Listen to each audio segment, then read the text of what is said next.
Welcome back. Last night, voters in Metro Detroit turned out to the polls and cast their votes. Warren and Westland chose their mayors, and in doing so, they have shifted the balance of power in Lansing. Yeah, they have big changes. State Representatives Lori Stone and Kevin Coleman won their races for mayor. They will have to resign from the House before starting their new roles. And when that happens, Democrats in the House will no longer have the numerical majority, instead having a tie with Democrats 54 and Republicans 54 as well. Democrats will still control the leadership and the agenda, but they will no longer have an automatic majority on their own.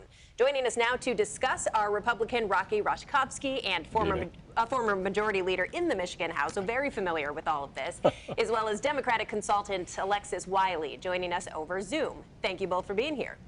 Pleasure.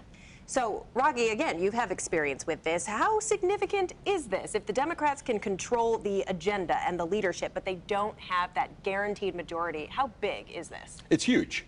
And quite frankly, I know that they can control the agenda because they have the speaker, but you can actually recall the speaker or have a new vote for speaker. The rules don't prevent that from happening. Also, what's happened is these two individuals won their local races, so they're going to be resigning in the next week to 2 weeks. And when they do actually resign, it would be more helpful if they resign now, because then the governor could actually declare a special election.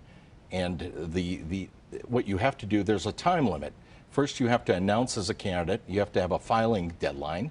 And once you have that filing deadline, you need 3 months before a primary election, which hopefully would be the next presidential primary at the end of February. And then you have a general election 3 months after that, which would be in May, or the regular primary in August. So we're talking about the Democrats' agenda in Lansing has been stopped by these two races. Alexis, how are you feeling about this shift? Well, I think that at the end of the day, we've been able to make our case. I think you just saw landmark legislation come through when we look at clean energy. There's a lot of good work to do, and I think Democrats are on the side of the people, and I think we're going to continue to make our case. We're going to continue to win, and I think you're going to see things continue to move forward in Lansing. Will it be harder without that majority? Absolutely, but I think you're going to continue to see the governor really lead on key areas that Michiganders care about most, and the hope is that legislators really make sure that they're moving forward with that agenda, because at the end of the day, we've got to make sure that we're improving the lives of people who call Michigan home. And Alexis, when it comes to passing legislation, when they do need a majority, do you anticipate any more moderate Republicans? Do any names stand out that the Democrats might be trying to court in the days to come? I don't have any names that I can drop, but I do think that at the end of the day, good policy is often built by bipartisanship and people reaching across the aisle to have conversations and to move policy forward to make a difference in the lives of people. And I think you're going to see Democrats continue to do that. And I think hopefully we'll be able to still move things forward. I really appreciate what Alexis had to say, but quite frankly, I believe it's actually the opposite. I think what's going to happen is you're going to see a more moderate governor. The governor is going to have to moderate their tone because of all the progressive and liberal stances that the State House, the Senate, and the governor have taken over the last 10 months. And because you're not going to be able to pass anything. So you're going to have to look at consensus legislation. I agree with Alexis on that.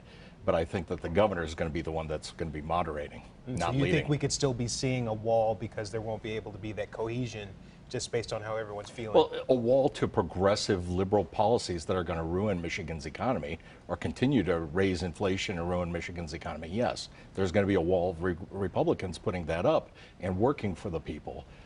Because right now what you've got is a lot of progressive legislation that's been passed, this liberal legislation, because they controlled everything and they undid right to work and a lot of policies of local control. So now the only way I see the governor leading in the state moving forward is if they find those cohesive bills. And by the way, what's really interesting is 90% of the legislation passed in Lansing are usually cohesive bills. So what can I do think it's important to mention, though, like, she's gotten landmark legislation done, and these Democrats got landmark legislation done in these last few months, and it's been absolutely extraordinary what she's done. When you look at reproductive freedom, when you look at clean energy, when you look at what she's done for jobs and making sure that people are making enough to make a living I think she's made a huge difference. And I do agree with Rocky in that we're going to see probably some legislation that will shift, that will require, because it requires bipartisanship. But at the end of the day, I think she's going to continue to move the ball forward on behalf of people. So let's kind of fast forward and imagine, if we will, the end of this whole process after the special election. What can we say about these two districts? Alexis, what are the chances that one or even both seats ends up filled by a Republican?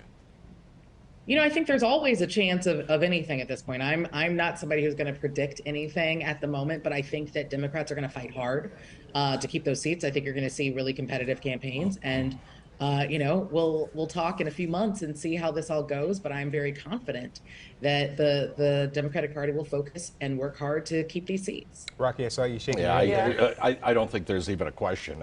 I think, Alexis, these seats are hardcore Democratic seats. When you look at the Westland seat, that's a hardcore Democratic seat.